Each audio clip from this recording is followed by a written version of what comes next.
Yo, I just got stopped like 2 blocks ago, yo. You look very suspicious. Cause y'all always looking at me crazy.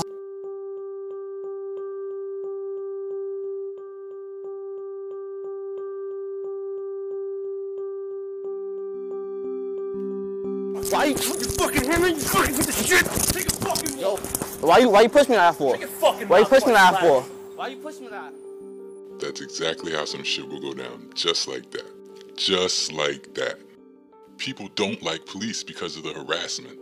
And what civilians don't understand is that the police department is like forcing us to do these unreasonable stops, or you're going to get penalized.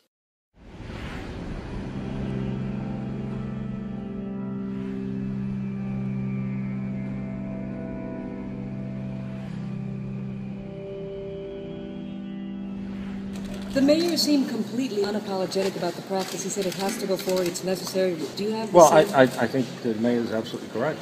Some people are just very hurt by it and upset when they're stopped unnecessarily. Well, I understand that. Some people, you know, you're taking away, at the very least, you're taking away people's time. So I understand people may not be happy with it, but I can also assure you that I go to the communities of color, people want more. So they want more Stop-and-Frisk? Absolutely. I had this captain who walked into the precinct and gave a speech about harassing the public. His words were, "We're going to go out there and we're going to violate some rights." We hear it from the captain down. We want 250s. This is Stop, Question, and Frisk.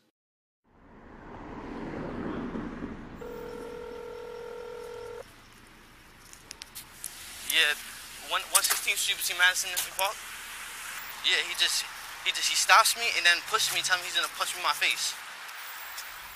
I was walking home from my girlfriend's house and a cop car went past me. A couple of seconds later, I heard the car turn around and they just popped out. They just all jumped out the car. I decided to record it because I was getting stopped a lot and I didn't have evidence of cop being disrespectful or anything, so I pressed the button and it recorded the whole thing. Oh, you again, man. Yo, I just got stopped like 2 blocks ago, yo. You look very suspicious. Cause y'all always looking at me crazy. Because you keep looking back at us, man. Cause y'all always looking crazy, yo. Coming up the block, always. That's our job, my man. To stare at me, yo? Listen to me. Listen to me. Our job is to look for suspicious behavior. When you keep looking at us like that, looking back. Cause y'all always like stop. I just got stopped like 2 blocks away, like. Because you keep doing that shit, man. We stopped you last time. Listen to me. When you were walking the block with your hood up and you keep looking back at us like that, bro, you think you might have something. Because I had my hoodie in there. They do that. You have your hoodie on your body. Well, because it was cold. You gonna smack me? You gonna smack me? No, you asked me why I have a book bag on. You asked me why I had a book bag on. You asked me if I had a book bag on. Yo, why you? Come on, why you touching me for? He was holding me. He was going through every pocket. He was going up, down. He was going through my sweater. Then that's when he told me to keep my hands on my head. So I was like this the whole time. You want to go to jail? For what? Shut your fucking mouth, kid. What am I getting arrested for? Shut your mouth. What am I getting arrested for? For being a fucking mutt, you know what? Oh, so that's a law, being a mutt? Who the fuck are you talking? Cause you over here telling me why I have a hoodie, why I have a book bag on except for my hoodie. He decided to take my hand from here and he put it behind my back like that. Why you putting it on my arm way back here? Shut your fucking mouth! You asking me questions. Weren't you a fucking explorer at one point? I was, and That's some fucking respect. Because that stopped me. You always stop me for no reason. You want somebody talking to you? Why you pushing? Break your fucking arm. You're gonna break my arm. For what? Dude, I'm gonna fucking break your arm. For what? Who's your father? He's gonna punch me in my face? He's not gonna answer. He don't got a phone. You're in traffic? Nope. Yup. He's a traffic cop? Figures. Don't touch me. Okay, he's a traffic cop. Why you push me like that for? Why you push me like that for? Why they holding me? The sergeant's holding me like this. He's like, I'm gonna break your arm. I'm like, why you? I'm like, you're gonna break my arm. He's like, yeah, and I'm gonna punch you in the face. I was like, you're gonna punch me in the face? And he's like, yeah. He's like, and then I'm gonna arrest you. I'm like, arrest me for what? And he's like, for being a mutt.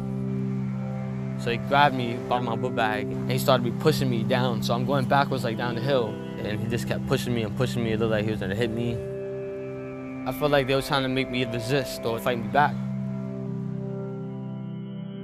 Why you push me like that for? I swear to God. Why you push me like that? Why you Take a fucking walk. Why you fucking hammering? You fucking with the shit. Take a fucking walk. Yo, why you touch me like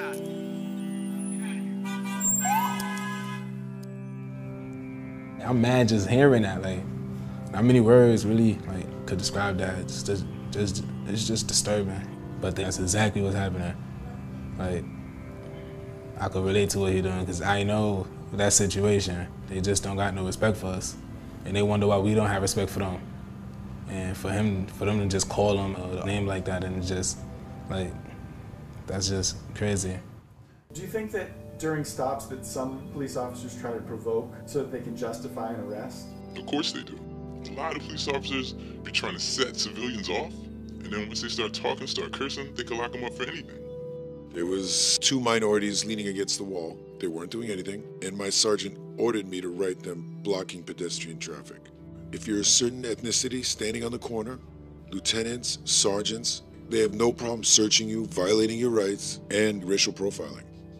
There was one statement that the sergeant said about what he used to do. He used to stop a guy walking down the street with baggy pants and his underwear hanging out, and he'd just stop him. He says, I know he's probably up to nothing, but I just stopped him anyway just to get a 250. It's this one cop that everybody in the neighborhood know. Stopped us like 3 times already. Like, he was like, nah, come here. So they got out the car. They threw my friend on the car. I'm still walking. He spun me around and punched me in my stomach. Started just patting us down, and they just left us there. What we're trying to do is make certain that it's done as professionally as possible, that proper respect is shown, and it's done according to the law. This goes all the way up to commissioner's office.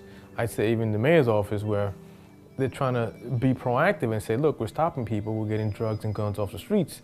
But it's not. I think it's of the 600,000 people that were stopped last year, only 1% of those that were stopped were carrying weapons.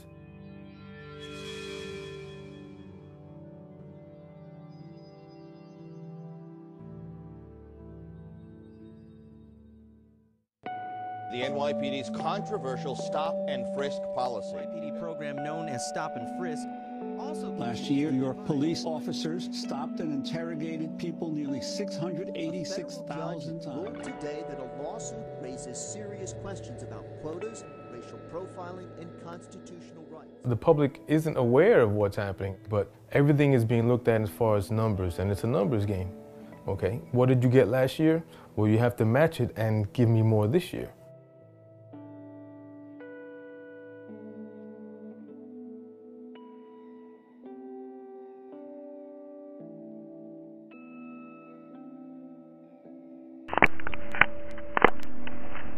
We're just looking at your activity based on other people's activity within your command.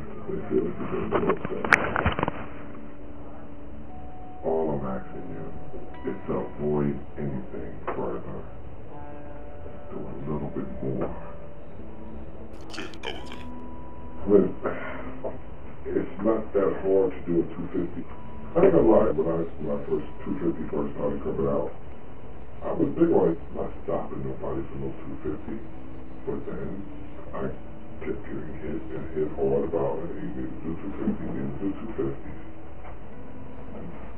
So I started doing them just to keep the heat off of myself, because I didn't want to be in no double mind or anything like that. So I just did the 250 just to do it. Would you sure? Yes, I'll do some writing.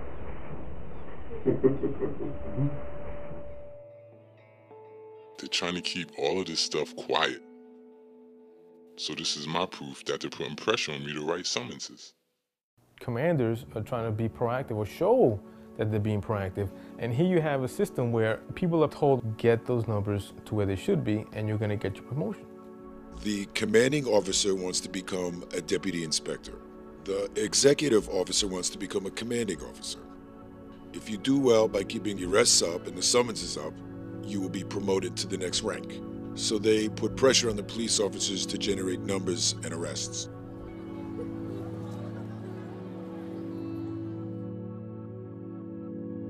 I mean, let's be real, it is a quota. Nobody wants to call it that, but that's what it is. They call it a performance objective, they call it a goal, they can mask it however they want. It's a quota, and it does exist. Some of us, under the stress, make them up. Some of us, under the stress, stop innocent people and search them. And there's certain units out there that will just run around and stop everybody.